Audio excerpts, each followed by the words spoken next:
Hi, Dan. Hey, Henry, how are you doing? Not too bad. Yourself? Looking forward to another Blogging Heads? To tell you the truth, I'm feeling like we're under a little pressure here. I think... You know... I don't feel under pressure. I don't think we can compete. I just don't think we can compete with that. I think you're right. I think we've got to just declare surrender. I mean, for those readers who are just checking us out, the previous Blogging Heads, which featured Garance Frankie Ruta and Ann Althouse, has made the round of the blogosphere. It's generating unbelievable amounts of traffic. And at least I hope, I don't think either of us are really going to, quite generate as many fireworks as they did. I don't think so. It's well, first of all, I think so we both know each other. We're friends, so it's kind of difficult to do that. But secondly, I just don't think we would even be in that league. I think it's pretty hard to compete with that on the level of sheer spectacle. It was sheer spectacle. Well, this gets to a point that I thought upon reading. I mean, this has obviously attracted a lot of attention. It might be the most popular Blogging Head segment, period, and that's after only like 48 hours of it being online.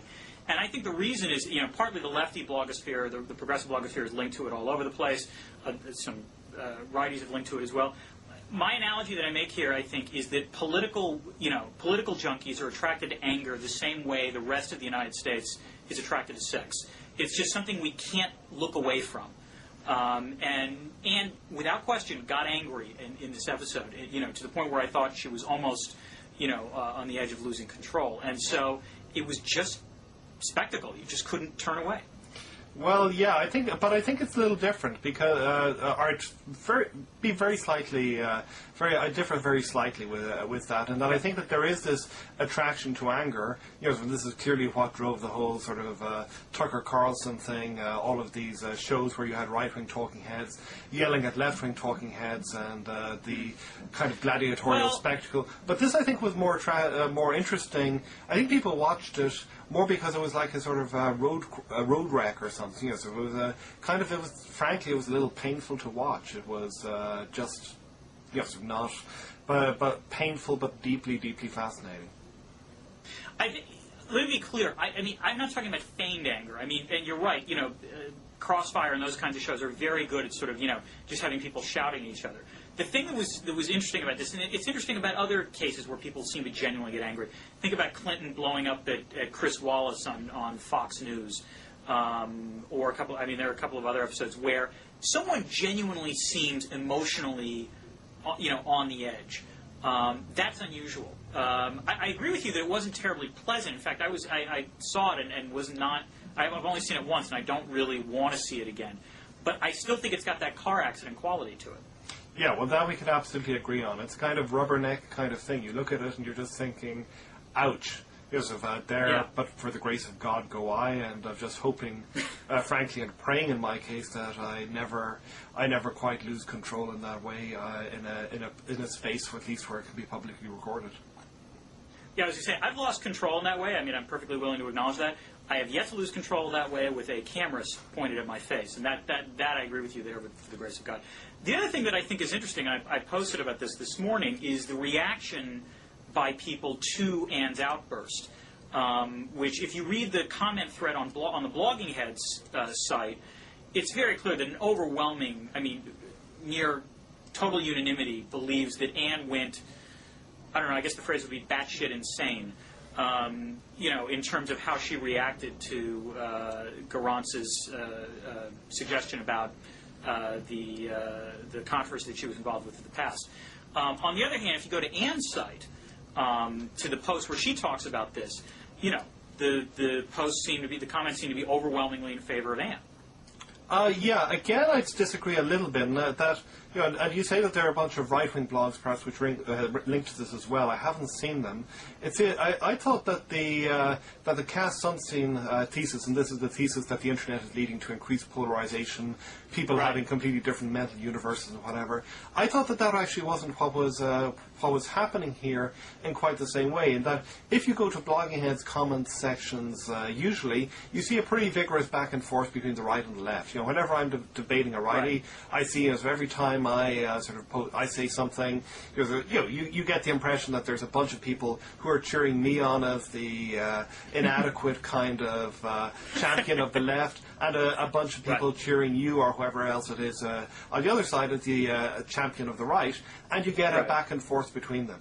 And the fact that I didn't see very much of that on this thread suggests to me that a bunch of people on the right of the spectrum weren't particularly impressed with this either. And if you look at Althouse's own thread, it really seemed to me to be 2 or 3 people, so 2 or 3 regular loyal people, so who clearly feel that they have a personal relationship with her, sort of jumping in and defending her again and again and again. So I wasn't sure whether this was so much separate mental universes kind of thing as just sort of a couple of people sort of defending somebody who they saw as being their own against what they perceived as being a sort of embarrassing or awkward incident. So less a sort of different mental universe maybe than a sort of circle the wagons kind of mentality. It might be that, and I would almost agree with you, except I have to admit, I mean, if you take a look at the comments of, let's say, the progressive blogosphere that's linked to this, and with decided glee, I might add, Matt Iglesias, the Crooks and Liars site, Lawyers, Guns and Money, a whole variety of them, all of whom are taking great pleasure at Anne's discomfort. Plus the, not even so much in the post, in the comments, there's a part of me that can understand why Anne reacted the way she did, which is, I mean, a lot of these comments border on vitriolic in terms of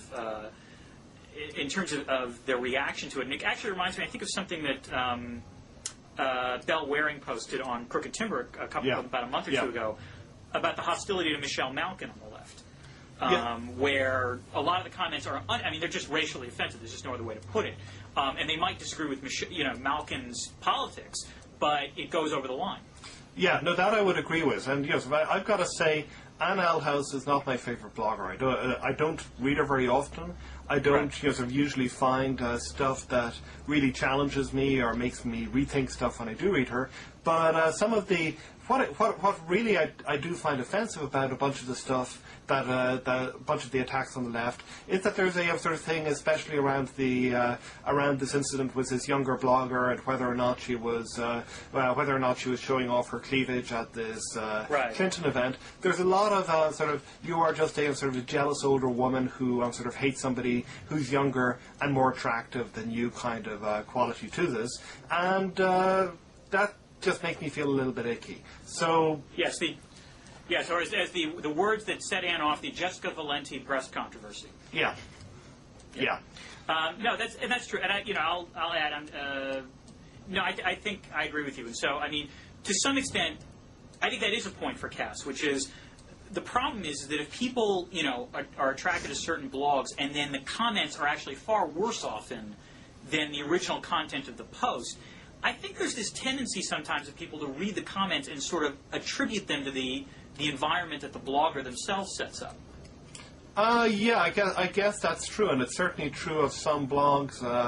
Here, I think the big example on the right is, of course, Little Green Footballs, where the atmosphere set up by the commenters is part of the attraction of the thing. But also, there are blogs where the comment section is more or less out of control. Take, for example, Kevin Drum's blog for the Washington Monthly, where he basically just shrugs his shoulders and washes his hands and says, okay, there's just, there are too many commenters. I just can't keep control of the discourse. I don't take responsibility for this. This is just not my whatever. And, I should, speaking of which, I should point out that Allhouse actually posted a comment to my blog on this, saying that she's actually she's edited the comment section since this thing is blown up. So clearly she's gotten, some comments that she's deleted as well. And that might also explain, that's a different explanation than the Sunstein hypothesis. Although the other side of the sort of Althouse thing was, I don't know if you saw in her comments thread, she has a comment aimed at somebody who she's banned, basically saying that any attempt by somebody who she's banned to post on her blog again constitutes, in her opinion, harassment and will be reported to Google and to the ISPs in question as being a violation of their terms of service. And I guess that's a different kind of cocooning, which is to say, yeah, I can certainly understand why if somebody is continually offensive and screws up the debate, you might want to ban them permanently. If they start posting sort of vicious, vitriolic, whatever stuff on you, so I can also understand why somebody might go to the ISP and say, listen, can you do something about this person? But banning people from commenting and then saying that any comments in future from them, ipso facto, constitute harassment, seems to me to be a different logic of thinking about these things, and one that I don't find very compelling. No, I would agree. And I mean, look, Alt House isn't my favorite blog either. I mean, I had a run-in with her a couple months ago about her reaction to a Liberty Fund conference where I thought, again, she overreacted. So, and there's this thing about Anne's blog where she's very clear, and she actually wrote a paper about this saying, basically, my blog is completely separate from my scholarship, and if you don't get my blog, then you're not part of the conversation. So, and, there's nothing really you can do with that. If she's not going to make it, accessible to people who disagree with her, then there's a problem. But, I mean, I feel, let me put it this way, I'm probably a little more sympathetic to her, situation than others, but I have to admit, looking at the original video, it struck me that she got upset completely all out of proportion to what happened. But let's try to make sure that we don't get upset beyond proportion in terms of what we're doing. I don't care if we lose viewers. Damn it, we're going to go the high road. Okay, well, let's go to the high road and sort of with a sort of a softball question, which is you have a book that has just come out, which is I do. Well, you're right. I do, Henry. Funnily enough, and it's a book which I can't say that I finished, but that I'm in the middle of reading, and that I like an awful lot. Obviously, I agree with you on whole bunches of stuff, but maybe you can just give a quick 60-second précis of what the book is about, and then I'll talk about a couple of the things that maybe I don't agree with you on, so that we can have something that even vaguely verges on a critical debate about this. No, fair enough. The book is called All Politics is Global, Explaining International Regulatory Regimes. The book is basically about what we do in a world where globalization has essentially eliminated what used to be, or drastically reduced what used to be the traditional barriers to exchange across borders. Tariffs, capital controls, quantitative restrictions, so on and so forth. They're not gone completely, but they're much, much lower than they ever used to be. And technology has made it simply easier to exchange across borders. In this kind of world, the residual barriers to exchange become regulation, become regulatory standards, technical standards, what have you. So the book examines a variety of regulatory arenas: the governance of the internet, financial codes and standards, the regulation of genetically modified organisms, and the treatment of pharmaceuticals, pharmaceutical patents. And ask basically, when are you going to see coordination at the global level? And when you see coordination at the global level, what's driving it? When I started the project, I initially thought it was going to be, well, there are going to be some cases where there's a race to the bottom in terms of regulatory standards, and some cases where there aren't. And I was surprised when I first did the research to realize that didn't happen all that often. That in the end, what it winds up being is it's a great power world out there. Great power being defined by market size. And so in the current world we live in, it's a bipolar world. There's the United States and there's the European Union. A lot of other countries have growing economic power, but they're not, during the time period I was studying, which was basically roughly from 1980 to the present day, no other country comes close. And furthermore, the preferences of these countries, the U.S. and the EU, EU being a supranational organization, are largely driven by the least globalized elements of society. They're the elements that wind up having to specialize in complaining a lot as opposed to adjusting to market circumstances. So as a result, in the areas where you have the most traditional impediments, or where you've got the longest and most entrenched interest groups, such as, let's say, agriculture or labor, you're going to have very difficult and, in fact, impossible ways of trying to get to regulatory coordination. On the other hand, for the sectors that are most globalized, such as finance, it's going to be much easier to achieve regulatory coordination. Okay, well, now, as I say, the problem with me as an interlocutor is that I agree with most of what you're saying here. So I agree with the fundamental argument about power relations still structuring the global economy, and I agree with the fundamental statement that states are still the key actors in the global environment, and that sort of by and large, when big states say jump, that everybody else sort of either jumps or finds themselves in unpleasant circumstances. That said, there are, I think, two things I want to push you on. First of all, you do include a sort of a partially a partially contradictory case in your thing, which is you talk about my colleague Susan Sell and her work sort of on the on intellectual property rights as being a case that kind of sort of partly confirms but also partly disconfirms your argument. But I'm wondering whether there let me just give me a minute just to explain what the case is. This is where, despite the fact that that both the U.S. and the EU supported a strengthening of intellectual property rights in the mid-'90s, in 2001 with the Doha Declaration, a group of less developed countries and NGOs succeeded in basically creating a public health carve-out, arguing that public health concerns have to trump concerns about intellectual property rights. And that, without question, contradicted the argument I was putting forward in the book. Yeah, but I'm wondering, I'm thinking of another case here, which is a case where there seems to be relative unanimity among major powers, a case where, the case of spam. So this is something that I study in the, and here we have, the major powers, the So US. you say the case of spam, internet spam? Internet spam, yeah.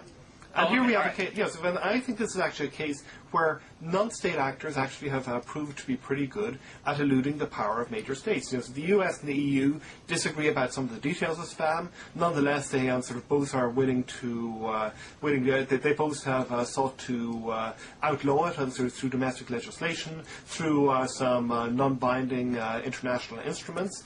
But there's not very much they've been able to do effectively to actually stop it, because spammers do seem to be able to move very easily from jurisdiction to jurisdiction and seem pretty good at evading the power of the state. And I can't imagine, at the moment at least, a world in which that's going to be substantially different. I honestly can't imagine what there is that big states could do universally, either together or separately, in order to address this problem effectively. And yes, this is yes, on the one hand it sounds kind of silly, but on the other hand we're talking about billions and billions of dollars which are at stake in sort of lost, in communications, infrastructure being abused, in sort of the sheer and simple opportunity costs of dealing with this damn stuff. Why do you think it is that states don't seem to be able to solve this problem? Okay, I'll probably give three reasons. The first, and this is because, and let me preface this by saying I haven't studied the spam question, so obviously I don't know the details, which means you're at an advantage. It might be a technical question, which is I simply don't know the costs of engaging in efforts to block spam. In other words, by doing so, do you wind up blocking legitimate exchange? Or in the U.S. case, for example, legitimate freedom of speech questions that become perceived as too costly. So that might be one reason. It might be just a technical one of, we're not sure what's going on. The second answer, and this is one that I didn't put in the book, but as I thought about it, I realized I should have put in there, is that I think global prohibition regimes, which is what this would be, prohibition regimes at the most stringent are just simply almost impossible to create. Precisely because, think about the non-proliferation regime as another example, which is even if you have, a few cases that are thought to be, violating the rule, the regime is thought to be a failure. And so that might be another reason, that it's simply, in prohibition regimes, the definition of success is ratcheted up so high that the perception is that nothing is going on. And the third story might be, and this is a caveat, but it might be that even forcing the spammers to move jurisdictions does at least impose some costs on them, and therefore might actually act as at least some barrier to entry to other spammers. In other words, the question is, how do you measure success on this? Has spam actually declined over time, or at least its rate of increase is slowed? That might be a measure of success that you would want to consider. Yeah, well, the rates of success, and obviously this is not your area, the evidence is that spam is in fact accelerating substantially at the moment. Measures from different people vary on this, but the estimates that I've seen suggest somewhere between sort of 60 to 85% of email on the internet currently being spam. Wow. All right. Yeah. Actually, the other reason, the other story here might be that it's no longer a question of human behavior, of human agency. How many spam, to what extent are spammers now essentially, they're just automated computer programs, and once you turn them on, it's actually pretty difficult to turn them off. Again, this is where it's a technical question that I don't know. I think that the answer to that is clearly spammers have been pretty good at figuring out, for example, ways to convert the computers of people who don't have firewall protection installed properly and have online connections, to turn these into bots. which pump out spam and which are much more difficult to block because you're effectively blocking off legitimate users. Nobody wants to pay the cost of this. So ISPs don't want to have to deal with 100 or thousands of cranky consumers who are suddenly finding that their internet service is being blocked or whatever. But human agency is still important as part of this. So these bots go to centralized servers, which change from day to day in order to get instructions, to download instructions about what junk mail to pump out and who to pump out this junk mail for. I am curious. Again, this is a technical question. It's genuine curiosity. Are countries that have been much more willing to, let's say, block email for political reasons? I'm thinking of China, obviously. Have they had more success at blocking spam? The answer to that, as best as I know, is that they have not. But this is something which frankly, I don't think that there's any good research that has been done on this that I'm aware of. Okay. Because again, the other, the answer. So, the answer is that it might falsify me, which I'm perfectly willing to acknowledge. This is the important thing about doing decent social science is that presumably, you want to create a hypothesis that you can actually point to a case and say that would prove me wrong, which doesn't mean that it undercuts the argument completely. It just means there are limits to the explanatory power. Yeah. Okay. And here's my second critical response. As I say, I basically buy the story about states being in control much more of the time than, say, much of the standard globalization literature would have it. But I also think that there's something interesting which you maybe underplay a little bit in the book, which is, you talk about different ways in which states can shift from regime to regime. They can forum shop in order to find the most congenial place to enforce whatever it is that they want to enforce. And you also talk about the way in which much of the literature on private actors and how private actors are becoming more important in world politics fails to acknowledge that very often private actors are effectively acting on behalf of states. And with regard to the latter, I think that this is true, but I also think that you can argue that there are some pretty interesting and pretty important changes going on in the authority relations and in the ways that states exercise authority if they are working directly through their traditional means of enforcement, or if they're working indirectly through effectively pressing different private actors into service on their behalf as enforcers. And there also may be a fair amount of control that actually leaks through the cracks here. To take another example, the internet gambling regime, which the US has been seeking to enforce, what you've seen is that the US has turned more and more towards banks and credit card agencies effectively to enforce on its behalf, getting them to block transactions that involve gambling companies located in Antigua originally, now more in the UK and Gibraltar. But you also find that there are massive holes in this enforcement scheme, because effectively the banks and the credit cards in question, their incentive is clearly not to comply completely with the state, but only to enforce up to that point where they can credibly say to the state, well, we've done everything more or less that we can do. So that, for example, so it becomes pretty easy for gambling companies to circumvent the regulations by for example, buying legitimate businesses and using these businesses as fronts, and various other means which the credit card companies don't have the sufficient incentive to seek to stamp out. So, if we're in a world in which states are turning more and more towards private actors, in many cases to enforce this stuff, are we in a world where states, even if they're not losing power in the radical ways that some of the junkier globalization literature would have it, are they still less authoritative than they have been in the past? I think that's a fair critique, just because, and again, this is sort of an obvious point, and we'll actually get to this later when we talk about libertarianism, but, the fact is the private sector, is simply more powerful in some ways than they used to be, just because they're larger and they're more organized.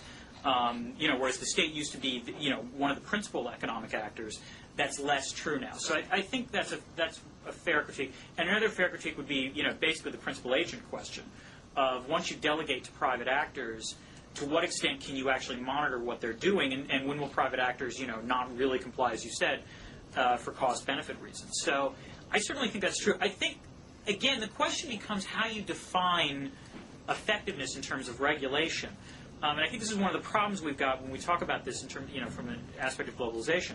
Regulation doesn't necessarily have to be perfect for it to actually have an effect.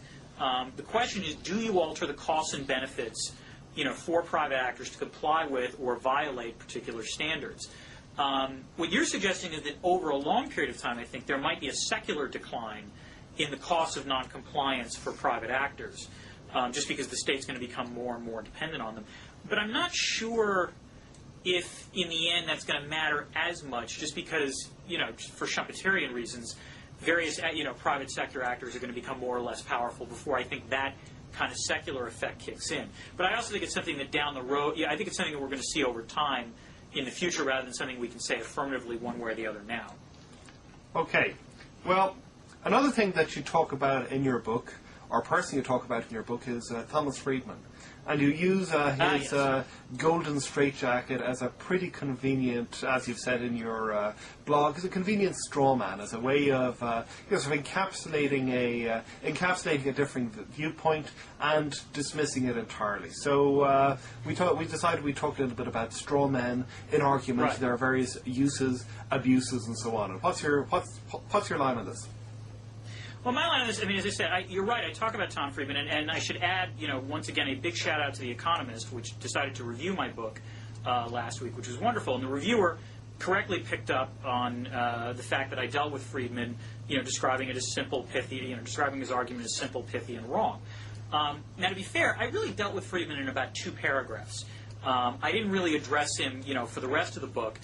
In part because in the scholarly literature, the sort of argument that the world is flat or that the golden straitjacket is unbelievably binding isn't really accepted by most people at all. But by the public reader, it is considered to be a valid form of argument, and I would argue actually within policymaking circles it's accepted.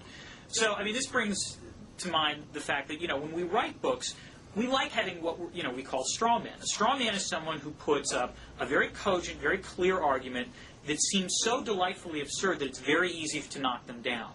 And when we do this in social science, ideally, on the one hand, you want a few straw men, but also you presumably want to engage in the more serious arguments as well. And the argument I was making is that, on the one hand, Friedman might be the best straw man out there, period. His columns and his books, he writes with such over-the-top metaphors and such, over-the-top statements about the extent to which globalization, changes everything as we know it, that it's very easy, it takes a feather and you can knock it down. And then the question I was asking was, books that only knock on straw men, are problematic because, the question is, so what? And at the same time, I do think they provide some use. They're a useful framing device. I'm curious what your thoughts are on this. Well, my take on straw men is, I think there are 2 kinds of straw men. So one is the Tom Friedman variety, where, if you're really taking a sort of a simple position and pushing it not very consciously, I think, to semi-absurd lengths. And so this is something where it's useful, it's extremely useful to sort of hang your hat on, because especially when you're trying to characterize what is the simplest possible version of an argument that you disagree with, you can use Friedman. It's a lot of fun to beat up on Tom Friedman. So this is something that we in Crooked Timber, my colleague Daniel Davies in particular, has taken some delight in doing in the past. Right. And as I said, the man is basically a human pinata when it comes to analysis by people who care about globalization. Exactly, and so in some ways it's a bit of a tragedy, because he's the ruin of what used to be a pretty fine journalist. From Beirut to Jerusalem does not bear much comparison with The World is Flat when it comes to the it's a smart, relatively nuanced book. You may not agree with everything that's in it, but it gives you a pretty good, pretty interesting, pretty nuanced guide to what was actually happening at the time in a very complicated part of the world. So there's a Friedman, but then there's also something which I think is related, which I think is kind of interesting in academia. Somebody who takes an argument, takes a straightforward argument within academics, and pushes it to its logical extremes. And here I'm thinking in particular of John Mearsheimer's Back to the Future article, because this is on the one hand, so you could argue this is a dreadful and a terrible article. So it basically comes to some pretty absurd conclusions. So that this is written in the immediate aftermath of the Cold War. It's basically saying, so our problem is that Germany is going to want to nuke up now that the threat of Soviet Union and the bipolar order has been destabilized. Everybody else is going to want to nuke up in order to try and restrain Germany, and therefore the best that we can possibly do is to try and figure out some sort of managed nuclear proliferation among the powers of Western Europe. Now, on the one hand, that's kind of a crazy argument for anybody who actually studies this region, but on the other hand, it's actually it's pretty intellectually useful, because disagree with it as you might, and clearly I vigorously disagree with it, it provides you with a simple, if you take this set of arguments seriously, if you take this way of thinking about the world, the particular Mearsheimer version of realism seriously, then these are the intellectual results, these are the predictions that you might expect to come out of it. And this can be pretty intellectually useful as a kind of astringent. And I think it was what's his name, the famous physicist Richard Feynman, who said when coming out of a talk by one of his colleagues that talk was so bad that it wasn't even wrong. And so this cannot be said of Mearsheimer's work. I think that article was flat out wrong. But by the same token, it was better than something that was not even interesting enough to get to that level. Right. No, actually, my first exposure to Mearsheimer, and I should add, he was my colleague when I was at the University of Chicago. I still remember this. It was a 1995 APSA panel, and I won't list the other participants in the roundtable. They were also leading lights of the profession.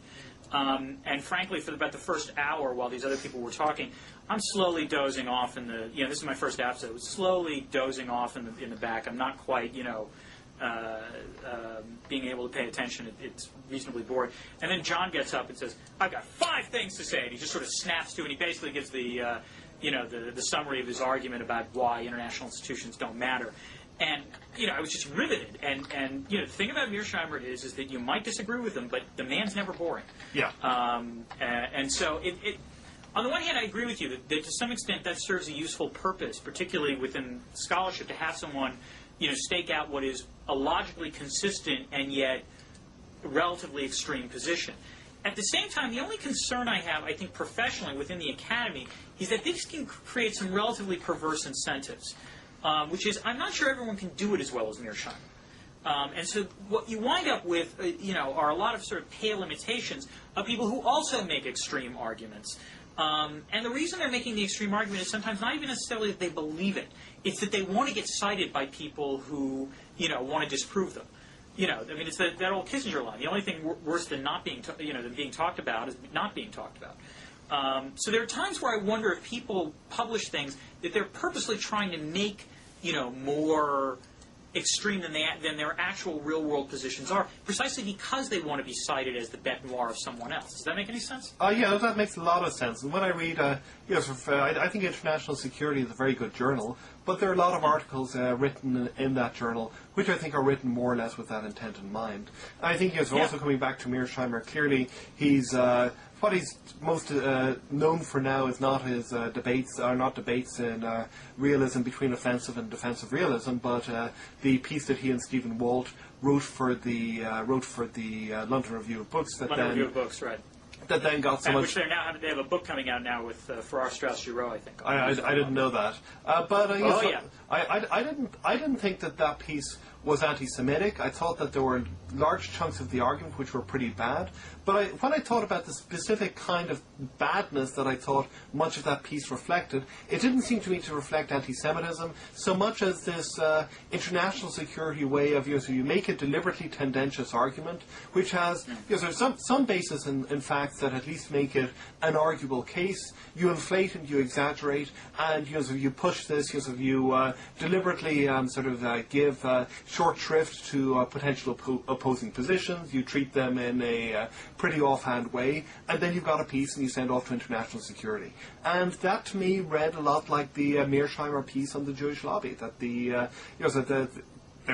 you can certainly make some legitimate arguments, I think, about the power of IPAC or other organizations in U.S. foreign policy circles. But it seemed to me that this was exactly that kind of cookie-cutter international security article approach that got Mearsheimer into a lot of and Walt into a lot of trouble when they applied it to a particularly sensitive area. Right. I mean, I think, as you point out, it's a style, much like, oddly enough, it's an academic style, I think, that parallels, let's say, the sort of style of the New Republic or Slate that, likes publishing pieces that, goes directly against the conventional wisdom. And I agree with you. The problem is that it's becoming much more formulaic, over time. And the content of the ideas isn't quite as good. I mean, that was my reaction to the... I mean, I think I had the same reaction as you did, which is I didn't think it was anti-Semitic. I just thought the piece sucked. It was not...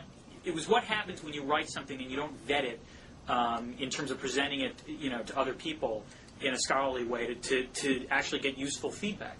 But we'll see if the book, which certainly, after publishing it, they actually got a lot of feedback. And I'll be very curious to see if the book is an improvement on the article. Yeah. But we should move from straw men to whether or not I think the original argument of the book that I made in All Politics is Global is that it's a bipolar world out there, and the poles are the U.S. and the European Union. The European Union celebrated its 50th anniversary this week. I think the 50th anniversary of the European Economic Community, which has meant there's been an outpouring of analysis and so on and so forth about what the EU means at 50. What's your take? Okay, my take, well, you wrote about this and you had, so you set it up with Andy Moravchik versus somebody else. Andy Moravchik giving the cheerleading version about what's wonderful about the European Union, and you basically, I can't remember which critic it was that you pointed to, who pointed out that that effectively argued that Moravchik was cherry picking, a bit from this economy here, a bit from that economy there. And it seems to me, well, I don't agree with Andy Moravchik about the European Union, and we can get onto this later. I think that he underestimates a lot of the political problems of the EU. But it also seems to me that it may be legitimate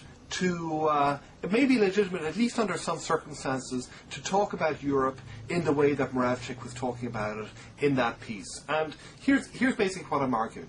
When you look at the way that the European Union is discussed within the US, by and large, Europe, quote unquote, is used as being some sort of a proxy for social democracy in U.S. policy studies. So you get when policy people on the left, they talk about why can't we do it in Europe, and Europe is wonderful, and they point to the French health system, the Swedish welfare state, and whatever. And then you get people on the other side of the spectrum, right-wingers, saying, well, Europe in fact sucks.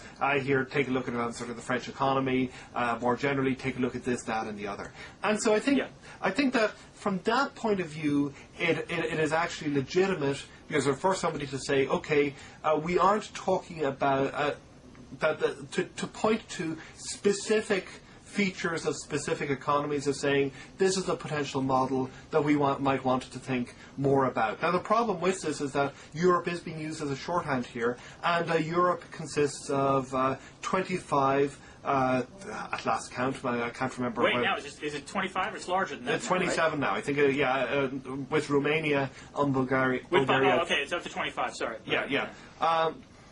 But anyway, the point is that you've got very, very different economies working in very, very different ways there, and so I don't think that you can talk about a single European economic model, and I think both sides of the debate here in the US frequently don't understand this. And with regard to the European Union itself, I think the European Union has had some is running into some pretty substantial political problems. This is a bit where I don't agree with Andy. I think that there is a fundamental legitimation crisis happening within the EU. I think that when Andy's effectively, his argument on this is that the EU is all about all of these technical things, these neutral technocratic forms of delegation. I don't think that's right. But also, I think that one of the reasons that the European Union is running into trouble and this is something which again I don't think is appreciated in the US, is because the European Union is primarily about the integration of free markets. And what we're seeing is the Commission and a number of the member states, most particularly the UK, pushing very strongly for the liberalisation of European markets, especially in areas, the services directive and so on.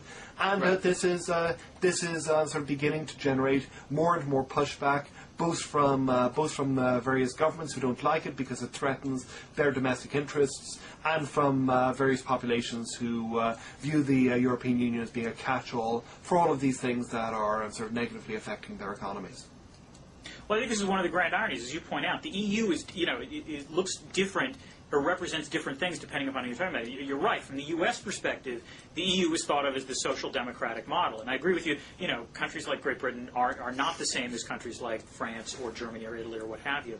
And this makes things difficult to think about. But the second thing is that the EU on the continent is now associated, when it was the constitutional referendum in France, the EU was thought of as representing Anglo-Saxon capitalism.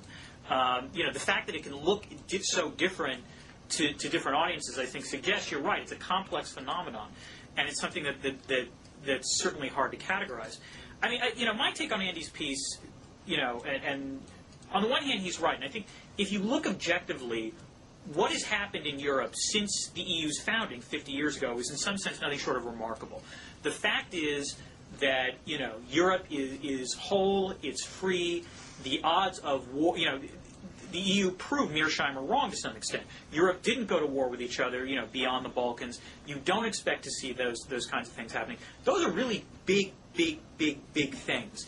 And furthermore, in addition, the role of the EU after the end of the Cold War in proving to be a powerful magnet for Eastern European states, not to engage in sort of petty ethnic disputes, but instead to bend over backwards to become members of the EU, is a very powerful effect. I think that's actually its greatest legacy to some extent.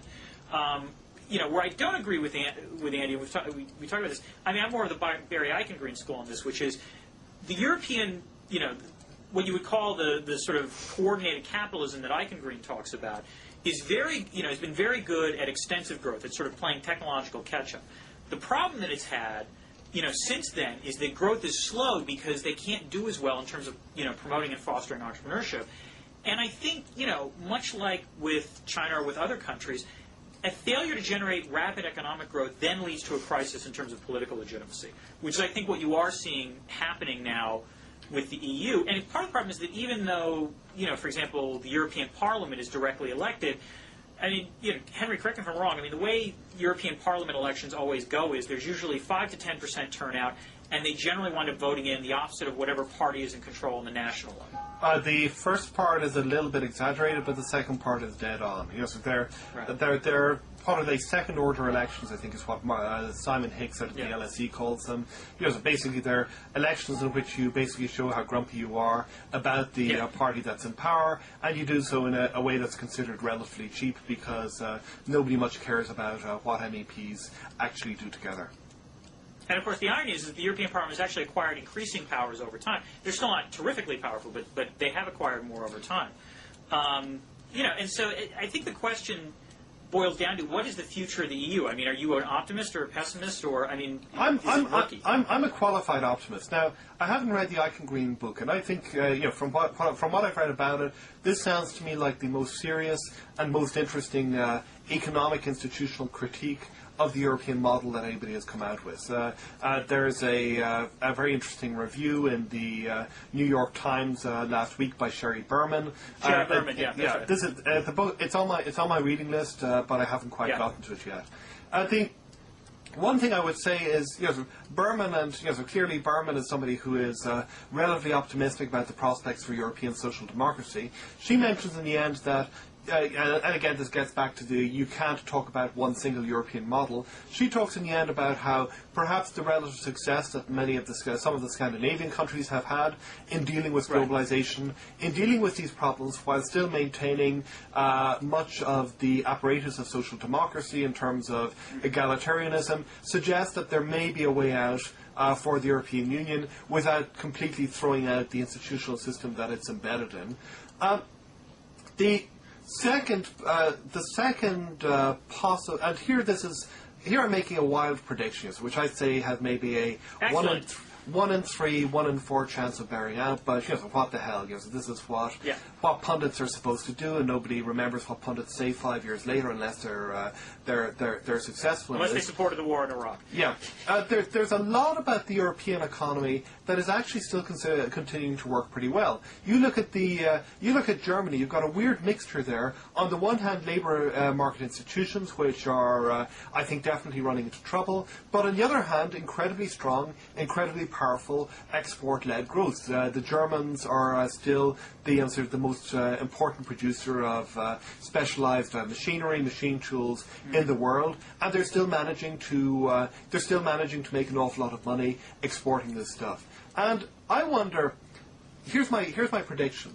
I wonder whether 10 or 15 years down the line, if global warming continues to be the problem that it is, that the European Union may actually steal a march in environmental problem abatement technologies of the same kind that the US has very clearly stolen when it comes to information technology of one sort or another. They've been doing this for a long while. In Germany, in particular, if you look at the Ruhr region, the Ruhrgebiet, they effectively managed to transform the region from one that was based on all of these smokestack economies into one that is very much to the fore in sort of environmental mitigation.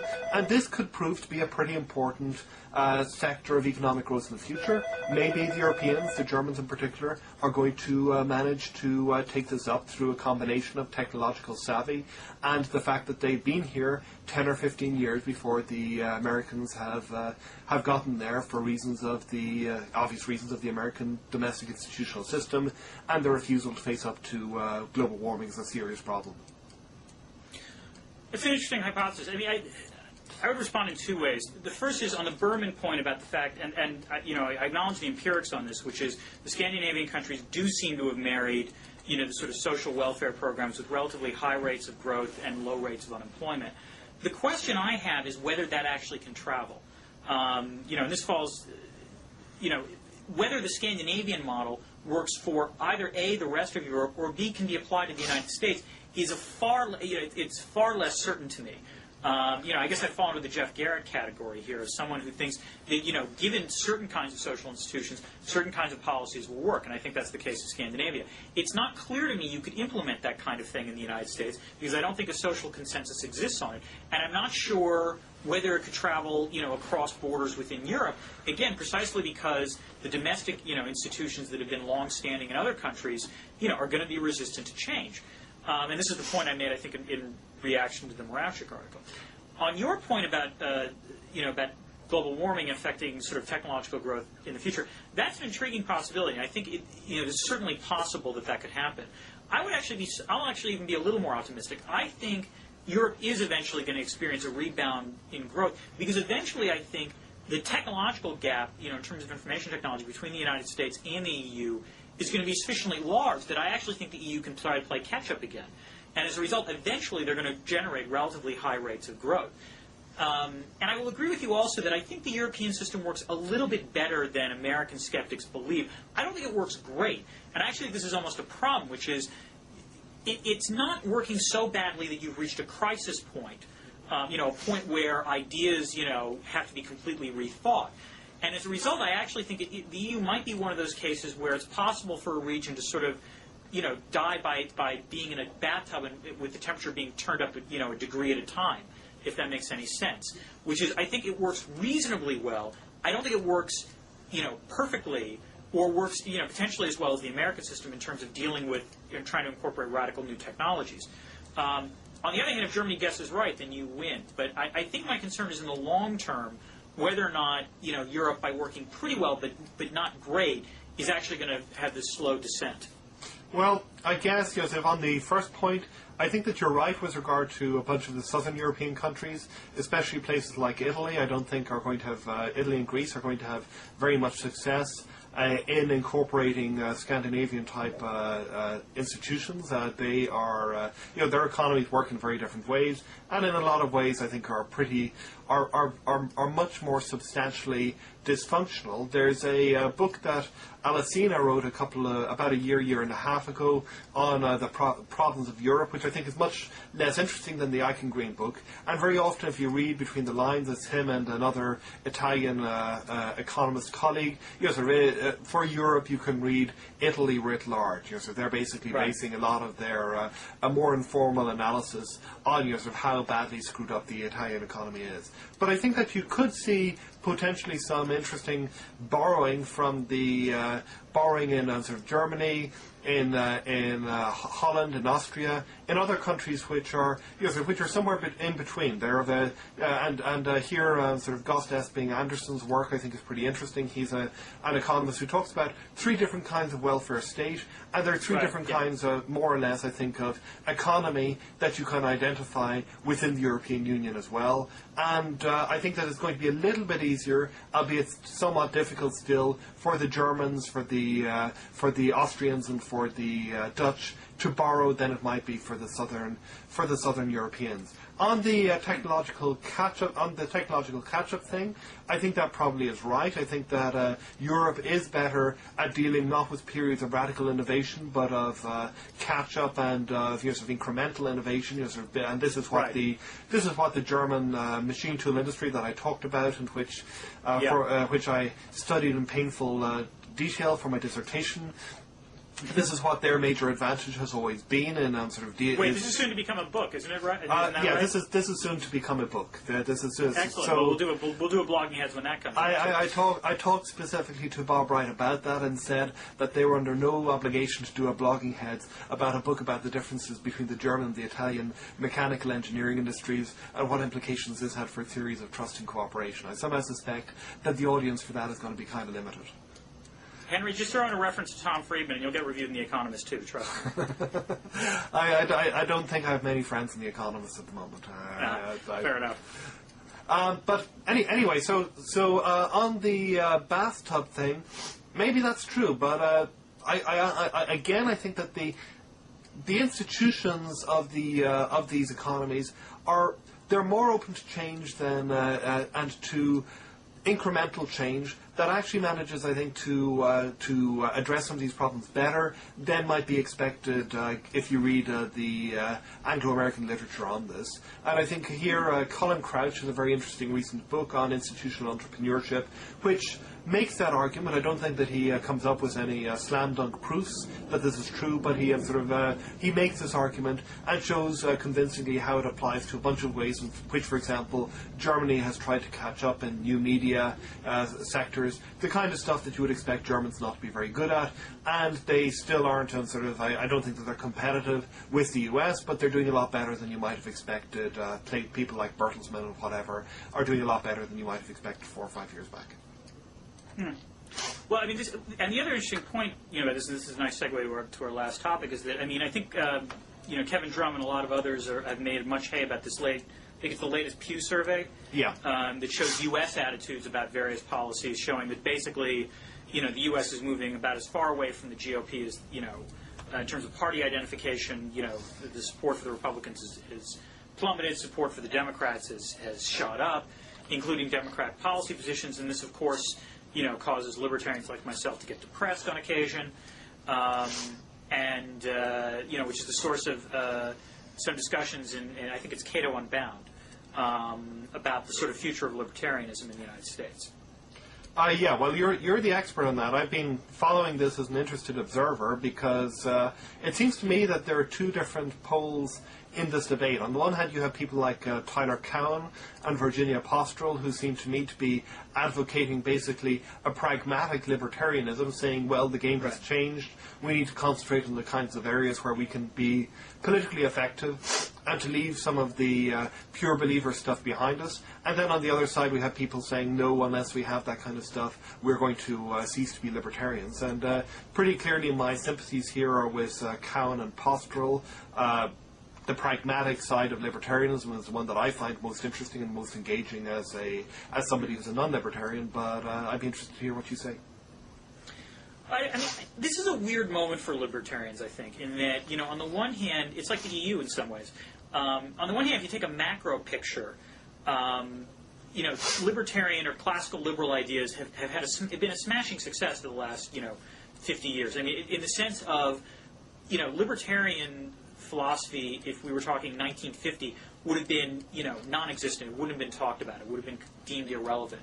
Whereas nowadays, the ideas of letting markets solve certain problems, the idea that government should occasionally government intervention is more costly than the problem it's trying to fix, state ownership, what have you. There's been a broad shift in ideas that in a way that favors, I think, libertarian ideas. I think it's not just within the United States. I mean, Daniel Yergin and Justice Stanislaw chronicled this in The Commanding Heights. The idea that there was a victory for sort of free market libertarian ideas across the globe. So on the one hand, smashing success. On the other hand, in the short-term situation that the United States faces in particular, libertarianism is going to have a dark period ahead. I think for two reasons. The first is that because libertarianism has been so associated with the GOP over recent years, particularly the pragmatic libertarians, that want to influence policy. And let's face it, George W. Bush is not going to be perceived of as a successful president. Therefore, libertarianism is going to suffer. And then related to that is the fact that you now have an ever-growing concern within the United States and globally with inequality. And inequality is a situation where libertarians will sound occasionally politically unsympathetic. Libertarians don't have a great set of talking points when it comes to inequality, and so therefore, we're kind of hard pressed to deal with these sorts of issues. Yeah, I think that one example. Sorry, my other phone is ringing, and I'm just trying to ignore it because. Yeah. One interesting example of the latter was Brink Lindsay's response to the Jacob Hacker book on inequality. And Lindsay is somebody who's definitely on the pragmatic side, I think, of these debates. Oh, He's somebody who I think of as being smart and as being somebody who I think of as one of the people among libertarians who I view as being somebody who I take seriously. When he says something, it sometimes convinces me, well, maybe I haven't thought something through as well as I should have. But he didn't seem to me to have the book that he was reviewing was not the book that I had read. It was basically he makes a generic argument that markets are wonderful, that we have seen increasing consumer satisfaction, that we all have color TVs and refrigerators and so on, and this is thanks to the wonders of free markets, without ever actually beginning to engage with the issues that Hacker is actually talking about. And the same is true. When I read a bunch of the stuff that comes out of libertarians on this, a lot of it seems to me to be like this guy from Cato, who I can't remember his name. The guy who Brad DeLong has taken to task, this hopelessly underqualified economist, which is basically denying that inequality exists. Alan Reynolds. Yeah, exactly. Denying that inequality exists or is a serious problem, and that seems to me to be, first of all, it seems to me to be flat out wrong. This is not an area where I'm an expert, but the people who I trust on this, on both right and the left, seem to agree that there is evidence of an increasing inequality, and libertarians don't seem to me to have come up with and I guess it's just reinforcing what you said, come up with a cogent way of responding to this set of issues without denying what it is that they're supposed to be in the business of doing in the first place. I agree with you. Tyler has an interesting response in the Cato Unbound thing about, his point is interesting, which is, whereas the constant, sort of dogma about libertarians is no expansion in the size of government. Cowan's point is, look, libertarians are going to lead, libertarian philosophies will lead to bigger government because libertarianism will lead to greater wealth, which, automatically there's going to be a natural impulse to have some of that wealth put into the government. And the question is, will the loss of freedoms done by that, be less than the greater freedoms you'll get by pursuing a libertarian approach, let's say, in terms of promoting economic growth? That's an interesting argument. I'm not entirely sure it's a libertarian argument, but it's an interesting argument. The idea is that if the goal is to promote greater amounts of liberty and freedom, there might have to be some tolerance for, a greater role for, an expanded role for government. I guess in the form of, the way we think of Pareto, sort of a Pareto optimal move where if we allow for free trade, that increases overall economic efficiency. But a libertarian would have to allow for the prospect that there would also have to be a transfer payment to make sure that it was actually feasible. That's an interesting argument, and I'm not sure how many libertarians would embrace it. I mean, you're right. There is a group that is thoroughly doctrinaire on this point. And my perspective on this is that I'm intellectually much more simpatico with Postel and Count, largely because, I think the way I was trained, I think Postel pointed out in her essay that there's sort of an empirical libertarianism, and as someone who's a social scientist, I think of myself as being, as following the data. So, I certainly fall into that category. There's a part of me, though, that is kind of happy there's the anarcho-libertarians out there somewhere, though, making this point. Just in the same way that I'm kind of happy that John Mearsheimer is out there, making his kind of points. I like the intellectual diversity. I'm not sure you can necessarily engage them in argument, but I think, they serve a valuable role. Whether Tyler's point can be expanded, though, so that libertarians can think about this more broadly is an interesting question. It's something that I haven't given much thought to. I have to admit, after the sort of debacle of Social Security privatization, I'm skeptical. I think it's going to require another decade or two to require a genuine kind of rethink along the lines of what Tyler and Brink-Lindsey are proposing. Well, it's clearly tough times. The other example of this I saw was when you read The Economist, of which my subscription has lapsed to, the pieces by what's their names by Micklethwaite and Wooldridge, although I guess it's now primarily Wooldridge now that Micklethwaite is the editor of The Economist.